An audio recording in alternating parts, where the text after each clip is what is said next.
en esta serie titulada Heritage. Nuestro Dios, nuestras vidas, nuestra fe. En esta serie Heritage o herencia, estamos reflexionando en la intersección entre nuestra fe, las narrativas bíblicas, nuestras culturas, la historia del cristianismo en las Américas y sobre todo un estudio teológico de la vida y misión de Dios. Y no sé si estás disfrutando o aprendiendo cosas nuevas en esta serie, pero bueno, aprovechamos este mes de la herencia hispana para recordar o descubrir quizás por primera vez cómo el cristianismo entró a las Américas, cuáles fueron los diferentes retos y consecuencias, cuáles fueron los abusos y las brutalidades, pero también diferentes hombres y mujeres que atendieron más a la presencia de Dios y fueron personas que se levantaron con amor y con valentía en contra de estos diferentes abusos. Pero también hemos visto el contraste de el cristianismo humano, le podemos decir, y el cristianismo en las escrituras. Y hoy vamos a dar un repaso un poco más de estos contrastes. Hemos hablado de diferentes figuras de la fe en Latinoamérica.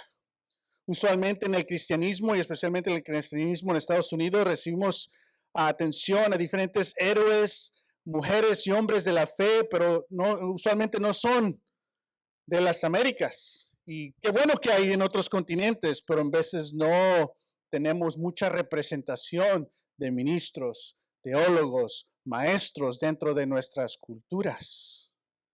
Y en veces no vemos que también en nuestras culturas, en nuestros países, hay grandes hombres y mujeres que han hecho grandes contribuciones a la fe. Hablamos como este contraste, ¿no? De cómo entró el cristianismo a las Américas y se expandió en contraste a cómo el cristianismo se movió en Lucas y Hechos. En Lucas y Hechos, el cristianismo siempre era vulnerable. Nos cuenta la narrativa del Jesús que nace bajo la opresión de la ocupación de Roma.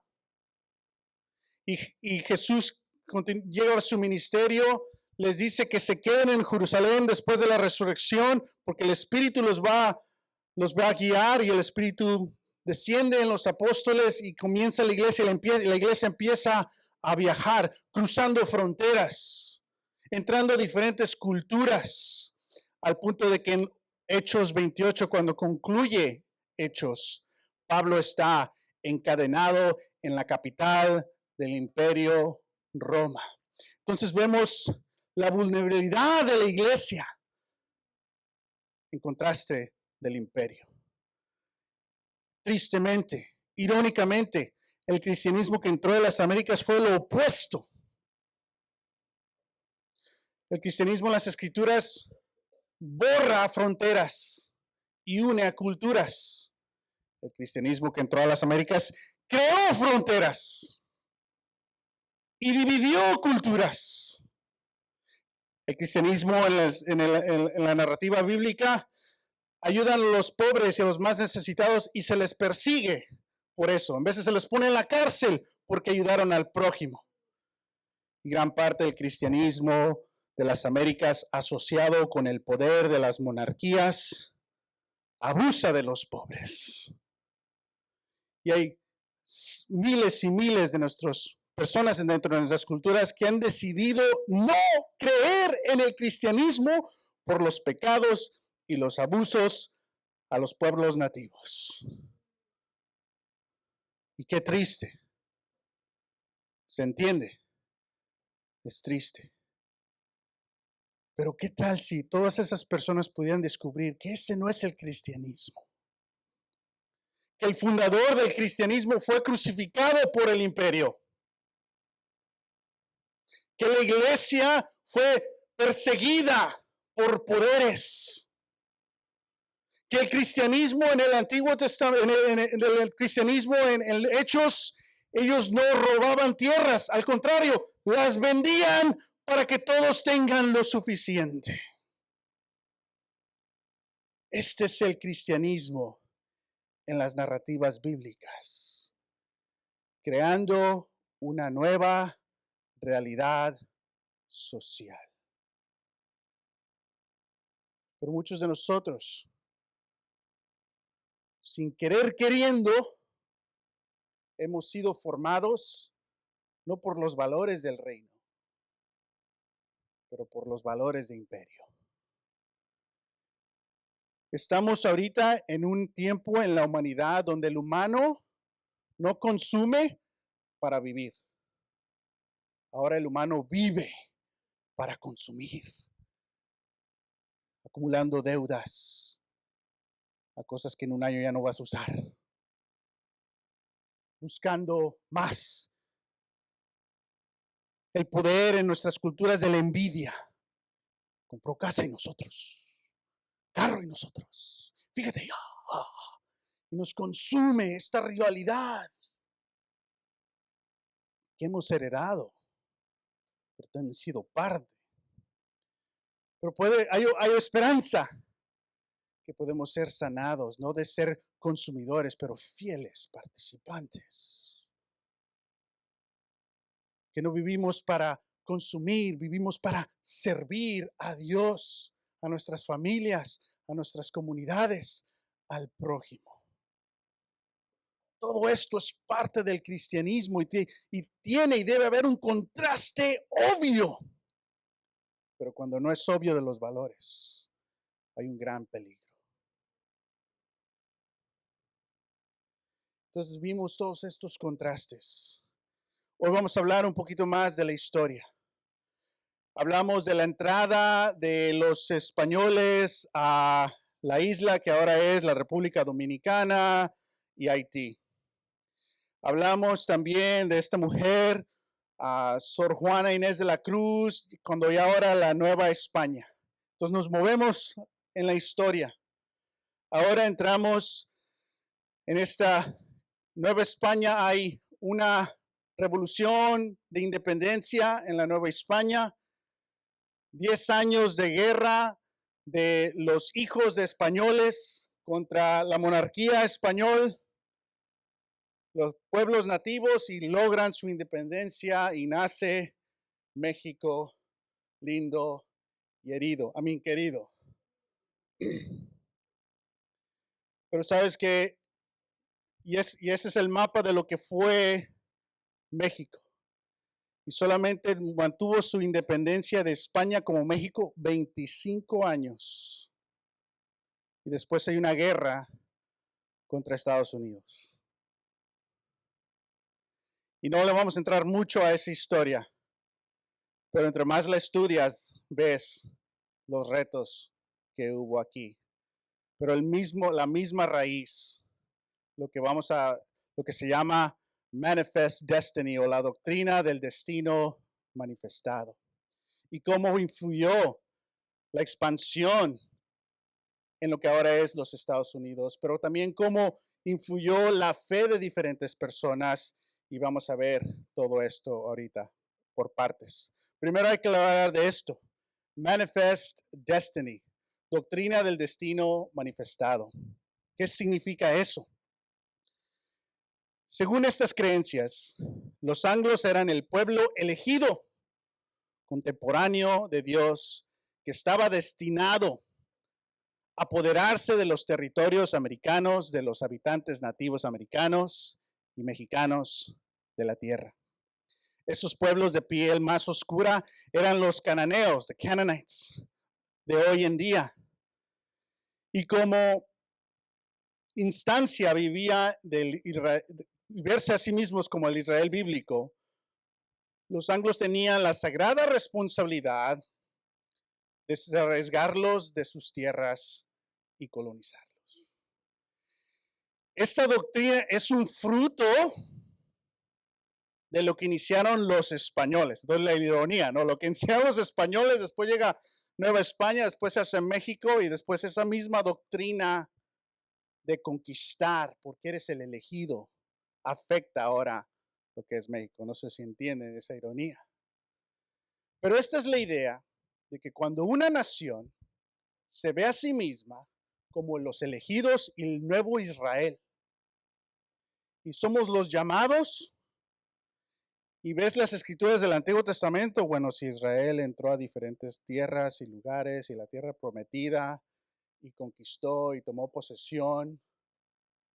Entonces, si nosotros somos ahora los elegidos, podemos hacer todo lo que ocurrió en el Antiguo Testamento, justificándolo porque nos vemos como los elegidos. ¿Sí me entienden? O sea, no se imita a Jesús, no se imita a la iglesia, eliges lo que te conviene. Pero esto era algo totalmente normal y obvio. Me imagino en 200 años qué es lo normal y obvio que es erróneo ahorita, que no lo vemos. Pero también esto ha sido parte de la conciencia del cristianismo, incluyendo el de nosotros. ¿Por qué? Si te ves como elegido, el llamado, el que posee todo al lado de los pecadores que no tienen. ¿Sí? Y podemos malinterpretar las escrituras. Yo soy la luz y ellos son la oscuridad. Y empezamos a separar y vernos como los elegidos. Y es parte de nuestras culturas individualistas, consumidoras. Es la iglesia que dice, aquí está el plan. Dios, vente a bendecir el plan. Es el individuo cristiano que dice, yo quiero esto. Dios, dame esto. Estoy siendo un poco negativo contra eso. No todo eso es malo, pero estoy diciendo el énfasis ahí. Lo mejor es, Dios, ¿qué estás haciendo y cómo puedo participar fielmente en lo que estás haciendo? Dios, ¿quién quieres que yo sea? Que sea Dios el que nos guía, no nosotros. Uno de los retos más grandes para alguien que cambie es alguien que tiene en la fe unos 15, 20 años, porque estamos impuestos a ser los protagonistas de la canción. Y te cuesta leer solo para conocer a Dios. Y discernimos todo basado en lo que nosotros creemos, hemos creído o hemos hecho. Y en veces lo tomamos hasta como un símbolo de arrogancia. No, mira, yo hace 20 años compartí con 3,000 personas y bauticé a 6,000. O sea, y tenemos esta memoria donde fue nuestra historia, no lo que hizo Dios. Y el reto, cuando ya algo así no está pasando, ¿qué quieres hacer? ¿O quieres revivirlo? Hace 20 años yo estaba fiel así, ahora no, no vas a poder regresar al pasado. O sea, qué bueno sería, ¿no? Pero no podemos.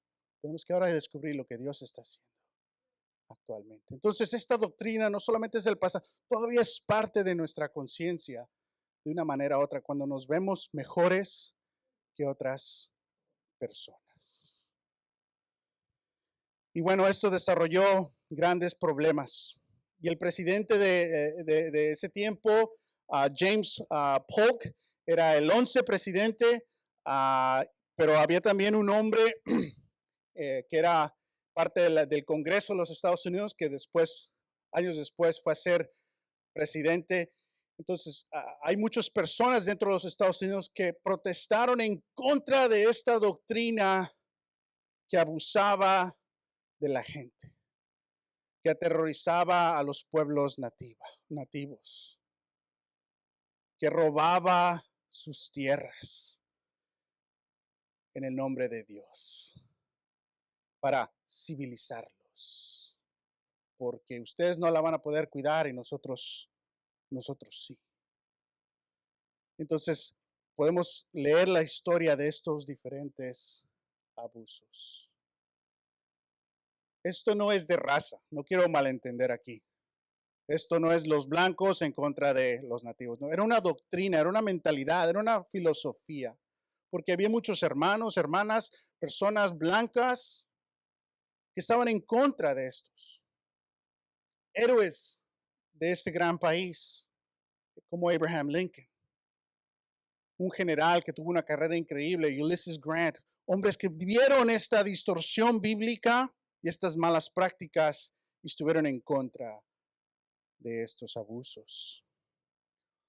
Bueno, llega a la Nueva España, llega a México y después Estados Unidos toma posesión de gran parte de lo que era México y ahora es parte de Estados Unidos. Muy bien, ¿entienden? Pero esa parte que era México tenía su propio liderazgo de la iglesia con el liderazgo liderando desde, podemos decir, México.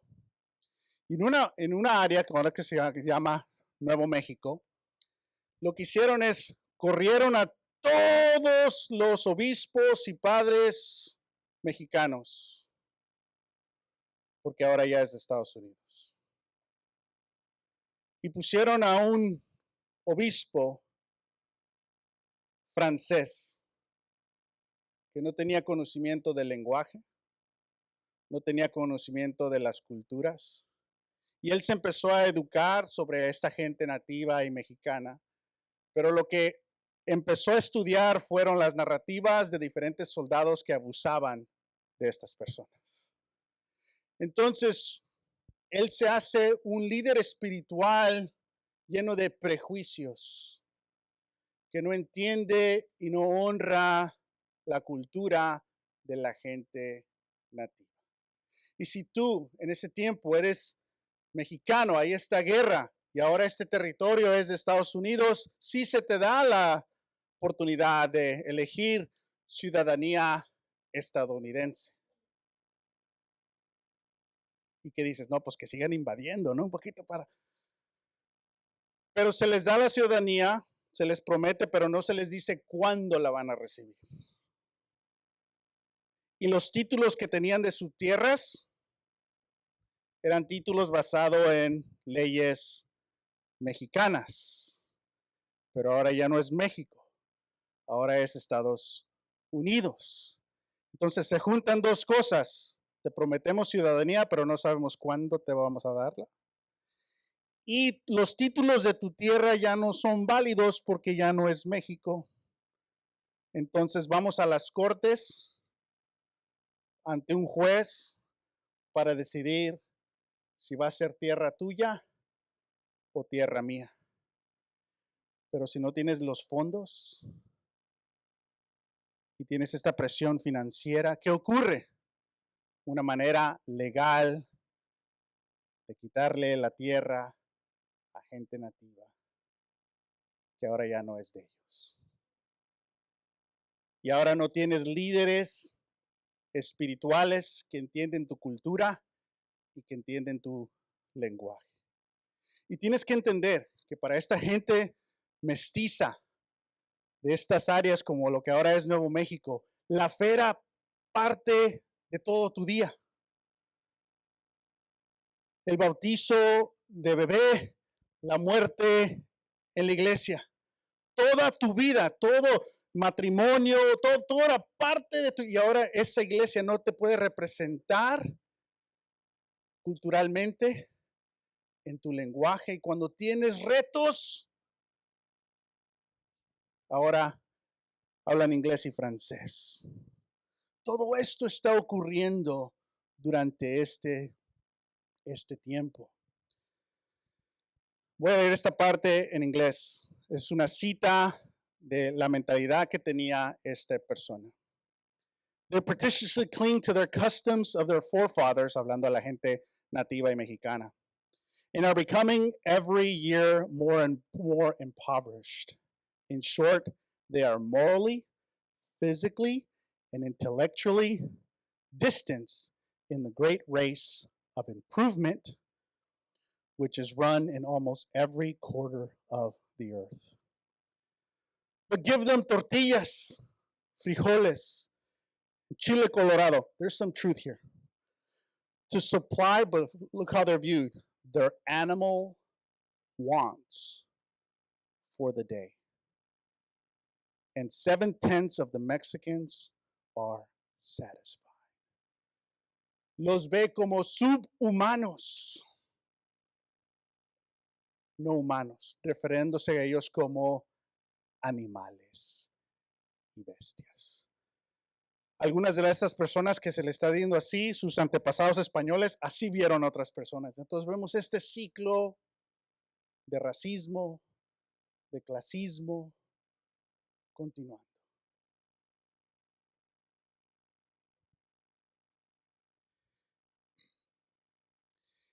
Este hombre quita a todos los obispos mexicanos y toda la arte que había en las iglesias dentro de la cultura de esta Nueva España y México, la quita y ahora pone arte y figuras, personas que se ven más como los franceses.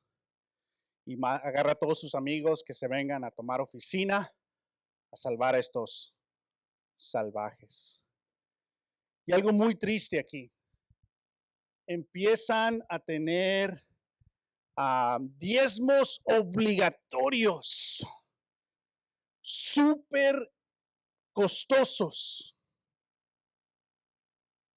Entonces las comunidades ya no podían bautizar a sus hijos porque la iglesia les estaba cobrando muchísimo y no podían. Entonces, ¿cuál es la consecuencia? Se van alejando y deshaciendo de la fe. Para casarte, súper caro. ¿Y qué empieza a hacer? La gente empieza ya no casarse por la iglesia y ahora tener hijos e hijas fuera del matrimonio. Y vemos el inicio de la desintegración de la familia estable con fe. Y para morirte ni te podías morir porque estaba bien caro. Entonces todo esto es parte de lo que ha afectado. Por eso muchos que son descendientes de mexicanos dicen, yo nunca crucé la frontera. La frontera me cruzó.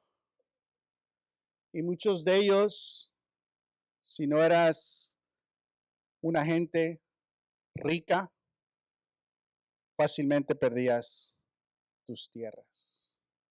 Y mucha gente en esta Nueva España o México rica tenía la oportunidad de entrar a las cortes y defender a su gente, que reciban su ciudadanía, que se les respete los títulos de sus tierras.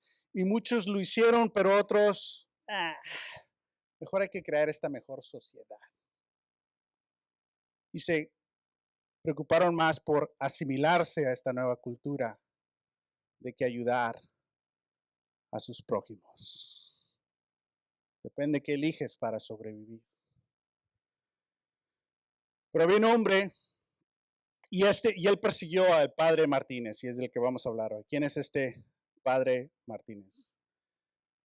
Primero que todo, tenía buen estilo de pelo. Este es un hombre rico, él está casado, vive en la Nueva España, muere su esposa, se queda como padre soltero y decide ir a Durango a hacerse sacerdote. Él es un educador, es escritor, es ranchero, granjero, es líder de la comunidad y político. Este hombre tuvo 3 nacionalidades. ¿Por qué? Porque nació siendo español. Después hay la guerra de independencia. Y cuando él tiene 28 años, Nueva España ya no es Nueva España, ya no es español, ahora es mexicano. Y es mexicano por 25 años y después Estados Unidos, esa guerra con México y ahora esa parte de México es estadounidense. Y no sabemos si al final le dieron la ciudadanía estadounidense, porque a muchos no les dieron. Pero este hombre vivió estas tragedias. Casado, perdió su familia, pero se acerca a Dios y ve estos cambios y guerras en su comunidad. Él vivió la guerra de independencia contra España, vivió la guerra de Estados Unidos y México, vivió también las injusticias que les estaba comentando de los mexicanos que ahora eran ciudadanos estadounidenses o quizás no eran ciudadanos estadounidenses. Él estaba en contra de la asimilación religiosa que discriminaba el lenguaje, y la cultura de los mexicanos y los pueblos nativos. Él escribe muchas cartas y artículos públicos y a las iglesias, a las autoridades en protesta contra este otro obispo francés, Lamy. Él compra lo que se llama un printing press porque él estaba súper enfocado en la educación y usó su fortuna para fortalecer a su pueblo en aspectos de educación. Él publicó muchas cartas, de nuevo, que critican al obispo y sus implementaciones de estos diezmos mandatorios que lastimaban financieramente a esta iglesia, a estas comunidades. Él creó una comunidad de penitentes que se unían para ayudar a los más necesitados.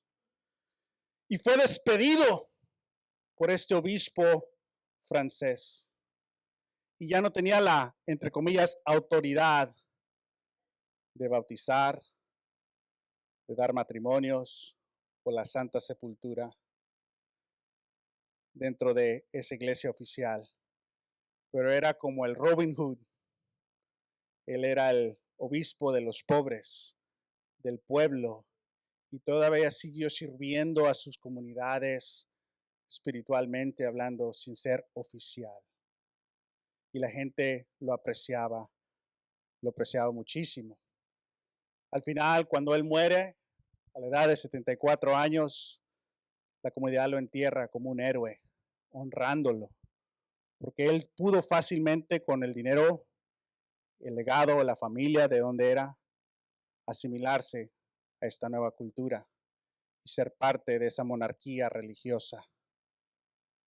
Pero como Jesús eligió servir al prójimo y murió sin un honor de la monarquía, perseguido, los pasos de Jesús, de Bartolomé de las Casas, de estas otras personas que hemos visto.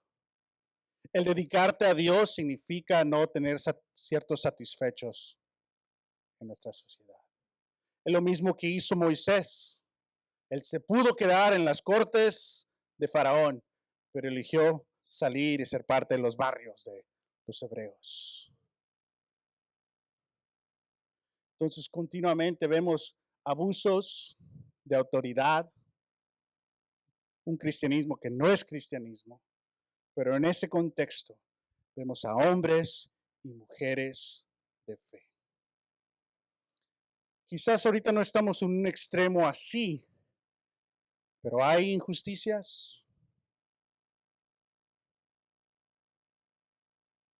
¿Dónde te alineas?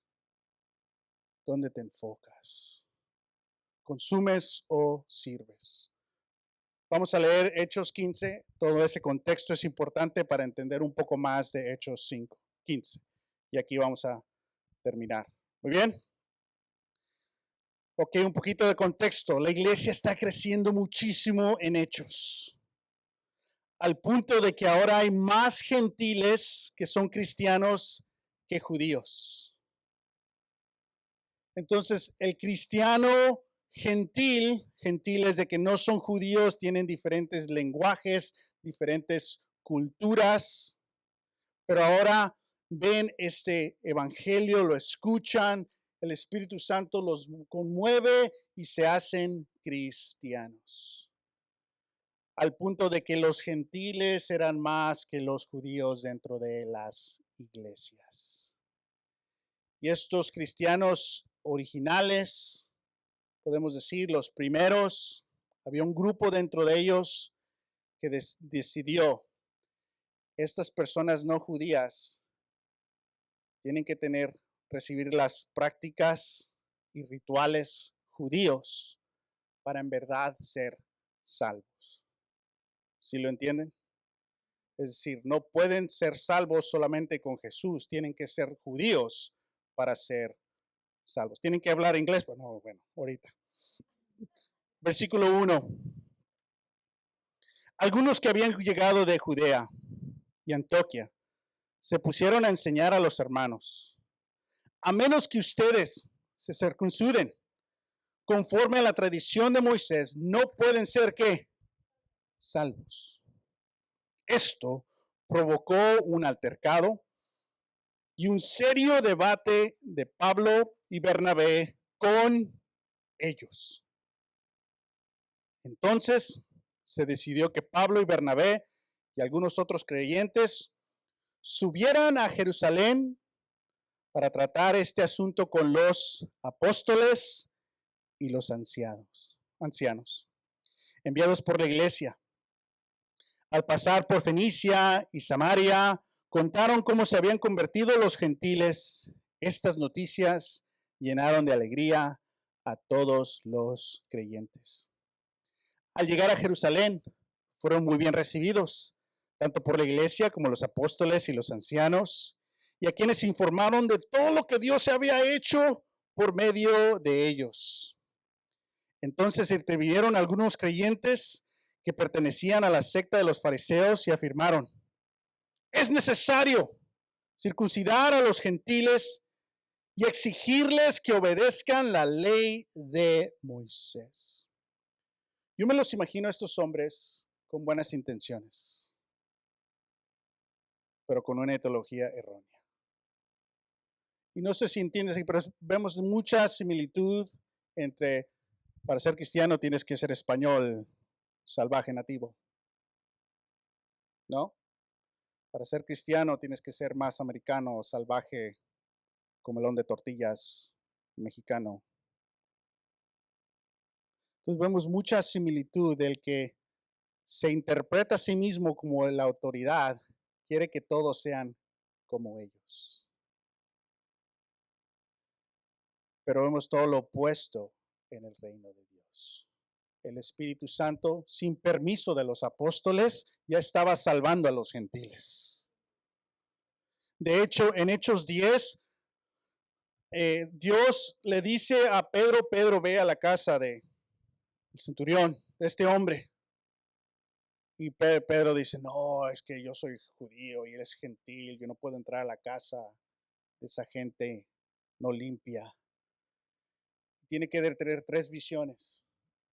Y después Dios lo lleva finalmente a la casa de este hogar gentil y ve ahí al Espíritu Santo obrar. Y ve, así como el Espíritu Santo descendió a los apóstoles, ahora el Espíritu Santo está descendiendo en estos hombres. ¿Y quién se convierte ahí? Pedro. Deja atrás sus prejuicios y dice: oh, Dios ama a todos los hombres y las mujeres. Al inicio de Hechos, que dice: el Espíritu desciende en toda carne y hueso.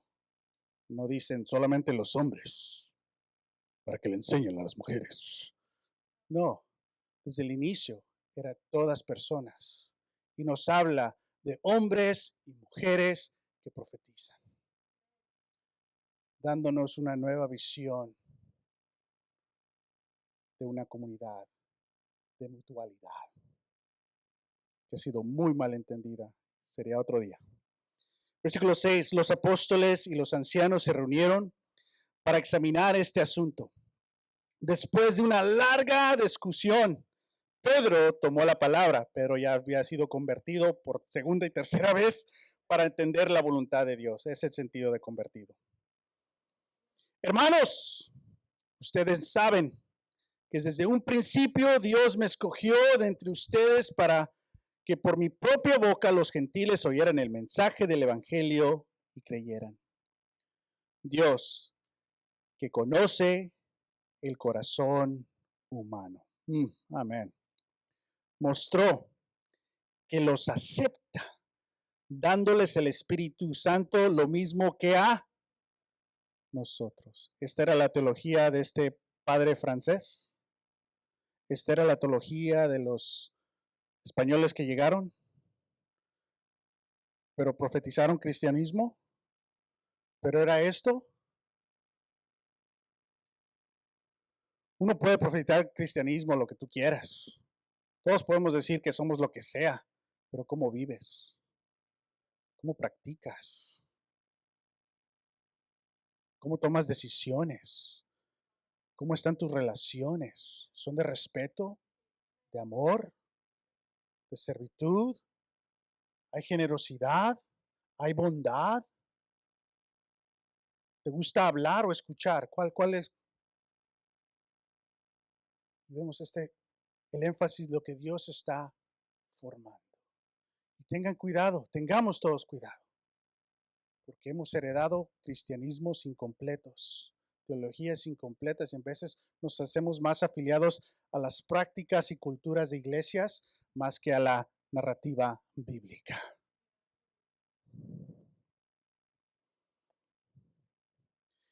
Y dice que el Espíritu Santo lo mismo que a nosotros. Versículo 9.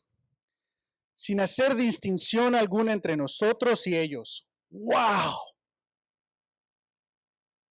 Todo lo opuesto de la historia del cristianismo en las Américas. No hay diferencia. Dios nos ve por igual. Entonces, esta doctrina de Manifest Destiny, donde te ves como el elegido, o la iglesia que dice y ha dicho, solo nosotros. Y lo digo irónicamente porque yo era uno de esos. Perdón. Pero vemos aquí que el Dios que está trabajando en el mundo, no podemos domesticar a Dios. No podemos domesticar al Espíritu Santo. Dios nos lidera a nosotros, no nosotros a Dios. Y Pedro tomó tiempo para entender esto, y ahora en un tiempo crucial tuvo la valentía. El que había negado a Jesús por temor de que algo le iba a pasar, ahora tiene la confianza y la valentía de hablarle a su propia gente, arriesgando que ya no lo acepten, que lo corran. Pero no protegió su responsabilidad o su estatus, no, porque es todo para Dios y todo para todos. Y comparte lo que Dios está haciendo y articula de una manera muy clara. Así como Dios ha trabajado en nosotros, Dios ha trabajado en ellos. Ellos están recibiendo el Espíritu Santo igual que nosotros. Dios conoce el corazón humano y Dios nos ve por igual. Entonces, aquí vemos una realidad del cristiano judío que no se ve como el elegido, el mejor, el que puede invadir y conquistar y poseer. No, es el fiel participante que sirve, que ayuda, que comparte. Versículo 10. Entonces, versículo 10. Entonces, ¿por qué tratan ahora de provocar, a Dios, poniéndole sobre el cuello de esos discípulos? Ya ves los que les dice, hermanos, un yugo que ni nosotros ni nuestros antepasados hemos podido soportar.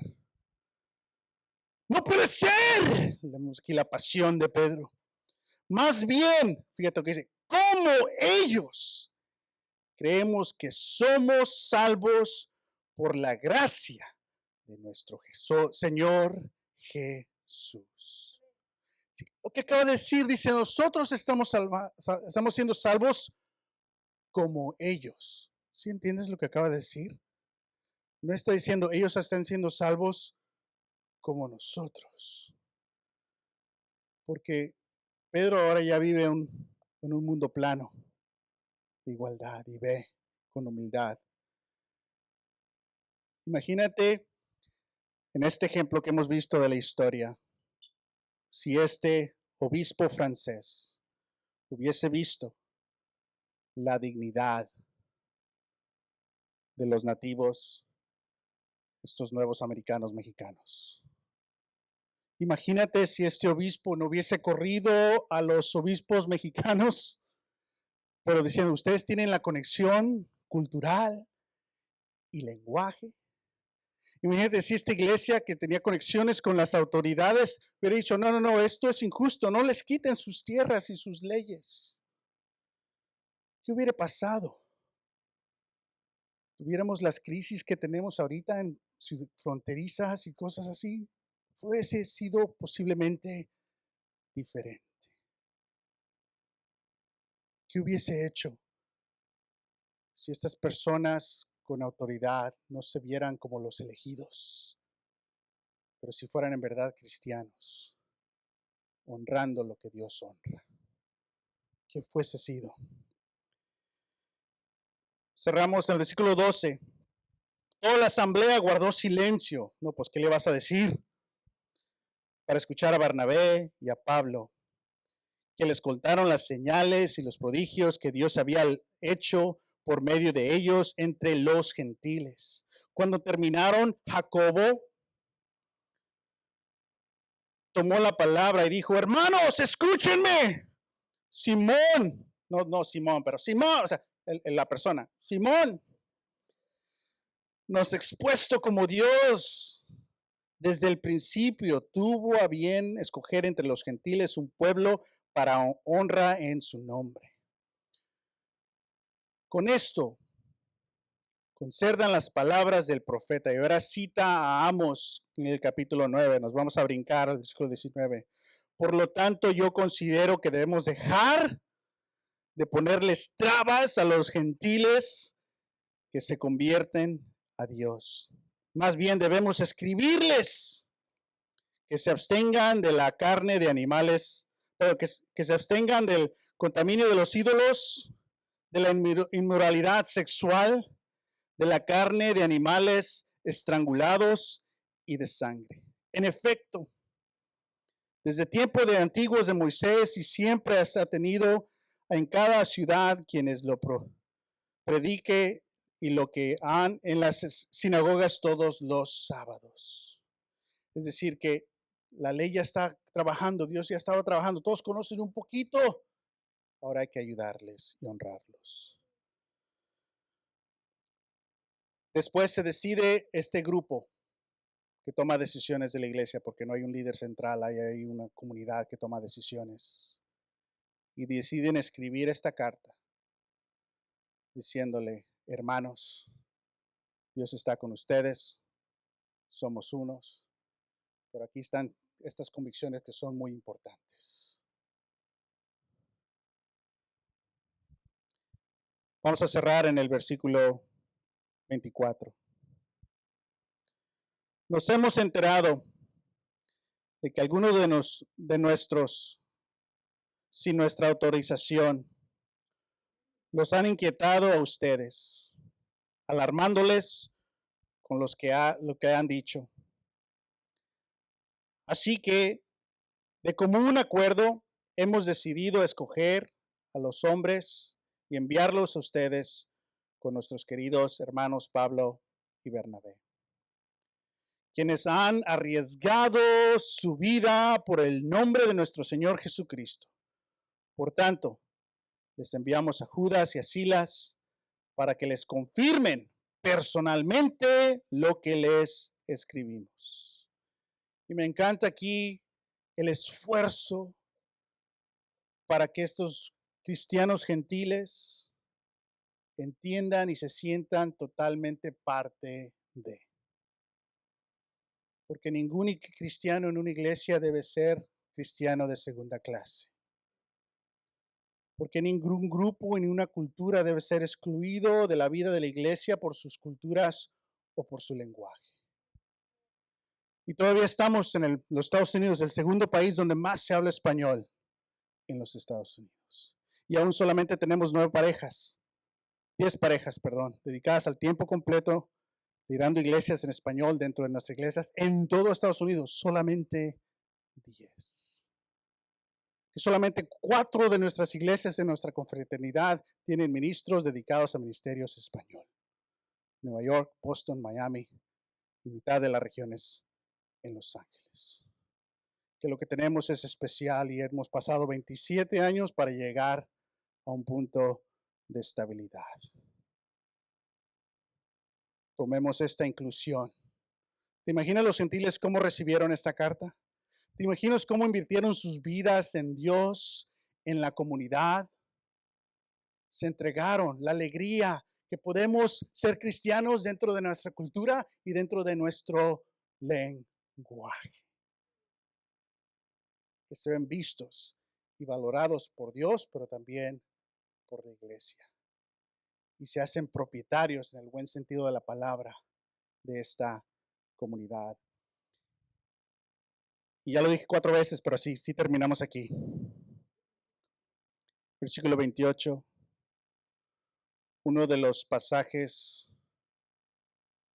más radicales, pero simples del Nuevo Testamento.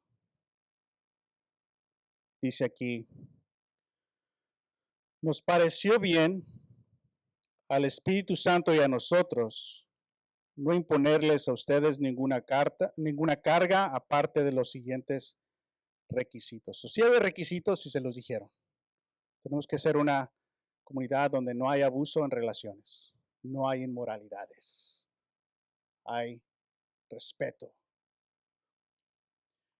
Pero al inicio dice, nos pareció bien al Espíritu Santo y a nosotros. No dice, nos pareció bien a nosotros, hay que orar. No dice, nos pareció bien a nosotros y al Espíritu Santo. ¿Están conscientes de quién los está liderando? El Espíritu Santo. ¿Quién está abriendo puertas que los sorprenden? El Espíritu Santo. ¿Quién les tiene que enseñar una y otra vez lo que Dios está haciendo? El Espíritu Santo. 2 cosas sobre el Espíritu Santo. Un error que tenemos, bueno, error es una palabra muy fuerte. Una imagen incompleta que tenemos del Espíritu Santo es de que el Espíritu Santo es un pedacito de Dios que vive aquí para cuidarte. El Espíritu Santo no es un pedacito de Dios, el Espíritu Santo es Dios. Y el Espíritu Santo no vive para satisfacer tus necesidades internas.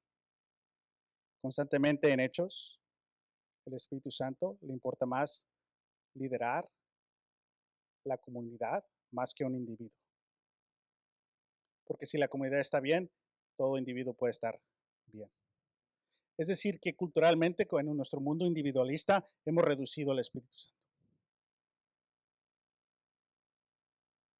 Pero no, el Espíritu Santo nos lidera en comunidad. ¿Necesitamos a la comunidad? Sí, porque a través en la comunidad el Espíritu Santo nos habla y lo conocemos más y más. Y 2, este interés del Espíritu Santo de formarnos espiritualmente, de nosotros aceptar, creer y ser formados por los valores del Espíritu Santo, no tratar de controlar al Espíritu Santo que valore lo que nosotros valoramos.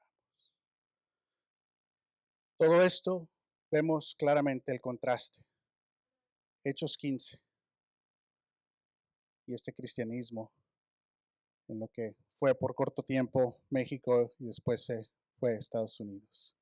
Y las prácticas destructivas de una teología incompleta, de una doctrina mala, qué diferente a la comunidad de Hechos.